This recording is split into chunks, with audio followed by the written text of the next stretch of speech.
For updates on sports stories across the globe, we have Ebi Yamon join us. Good morning, Ebi.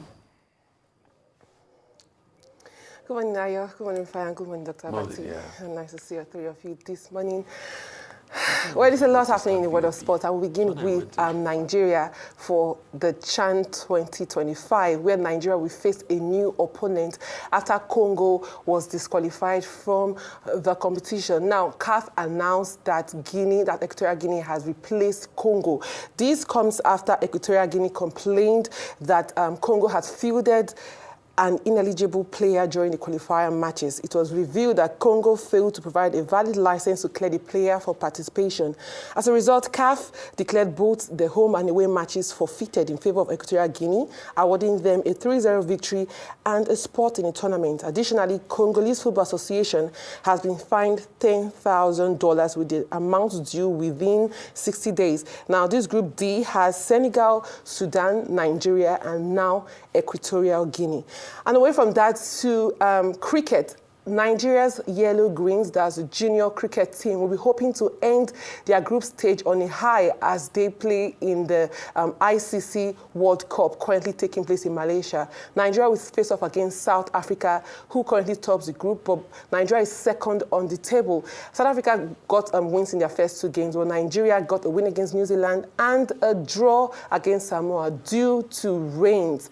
Now, this is the first time both nations will meet in a cricket game in the women's category on the world stage, although both sides met at the 13th African Games in Ghana in March 2024, with South Africa representing her emerging squad in the tournament. Nigeria is hoping to end this on a high and progress to the Super 6. We'll see how that pounds out. The game is at 7:30 p.m. tonight. And away from that, we move quickly to the Champions League, where a lot of matches were played last night. But the most interesting part, one of the most interesting matches had to be the game between Barcelona and Benfica, which was played away at Lisbon.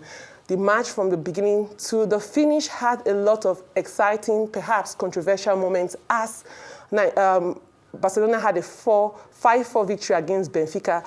First 2 minutes, Benfica got a goal. There was an equalizer and a clash of Szczesny and Balde for Benfica's second goal. The third goal was scored due to Szczesny conceding a penalty, and Barcelona went down 3-1.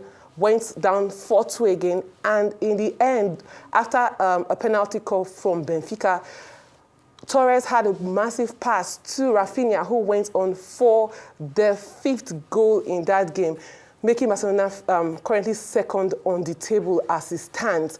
Other matches were played. We saw Atletico Madrid play against Bayer Leverkusen, and in that game, both teams were red-carded, but Atletico Madrid had a red card in the first instance that they had to play over 50 minutes with just 10 men, but they ended up triumphant by 2-1. And for Atlanta versus Stormsgard, who had Ademola Lookman's introduction, helping the team to a 5-0 victory against Stormsgard in that encounter, and he was praised for his contributions. Now, let us look at other results of matches that were played. Atlanta 5-0 against Stormsgard. Monaco had a 1-0 victory against Aston Villa. For Atletico Madrid, it was 2-1 against Leverkusen. Bologna defeated Dortmund by 2-1. Club Brugge had a 0-0 draw against Juventus. Werner Zeda lost to PSV by 3-2. Liverpool recorded a 2-1 victory against Lille, and Slovan Bratislava lost by 3-1 against Stuttgart at home. And more fixtures will be played tonight in the UEFA Champions League, and we'll see so many teams in action tonight. From Leipzig, we take on Sporting CP, and we'll see Shakhtar Donetsk take on Brest. Arsenal will be home to Dynamo Kiev. We'll have Celtic playing on Young Boys. Feyenoord will be hosting Bayern Munich. Milan will take on Girona. Paris Saint-Germain will host Manchester City. Real Madrid take on Salzburg, and Sparta Prague take on Inter Milan. And for the table on Champions League currently, we have Liverpool top of the table, Barcelona second, and Atletico third. For the bottom three, there's Leipzig, Slovan Bratislava, and Young Boys.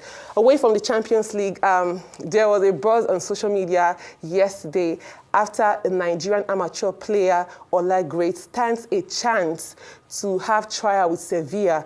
In a tweet there, he asked Sevilla, the Sevilla admin or the social media handler how many tweets for a trial, and he tweeted 100,000 tweets, and a lot of Nigerians rallied around to repost that tweet, and it garnered over 119,000 retweets in about 24 hours, and there have been calls now for Sevilla to take action. We'll follow this developing story and see what happens, but this just shows the power of social media.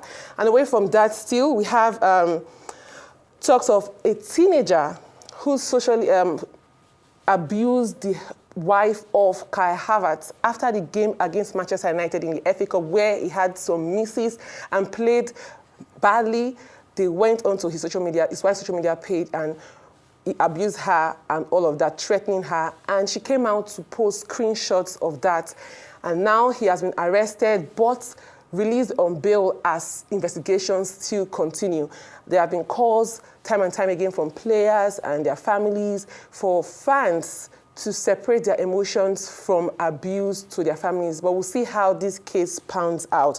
Well, there's still a lot more. We'll move away from that to the Australian Open, where the women's semi-final stage is set. As it stands, we have Madison Keys taking on Iga Swiatek, and Paula Badosa will take on her best friend, Aryna Sabalenka. Aryna Sabalenka played against Pavlyuchenko yesterday and dropped one set, that's the second set, but went on to win the game. We had Badosa also getting a victory in her own game. Swiatek recorded a victory in a match against Emma Navarro. And there's Keys, who also got a victory in her game. But for the men, Novak Djokovic defeated Alcaraz in a very interesting game that went to 5 sets.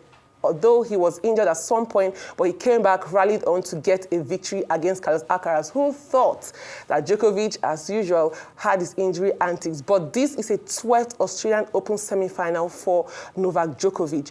And to have Ben Shelton progressing to the semi-finals of the Australian Open. Yannick Sinner is still up against Alex de Minaur. He will play the winner of the game between Yannick Sinner and Alex de Minaur will face off against Ben Shelton, while Djokovic will face off against Zverev, who defeated Tommy Paul. That's all from me on the World of Sports today. I thought there was time. I really wanted to pick up a very crucial matter about this journalist called Sami Wajima that the league body put a ban on.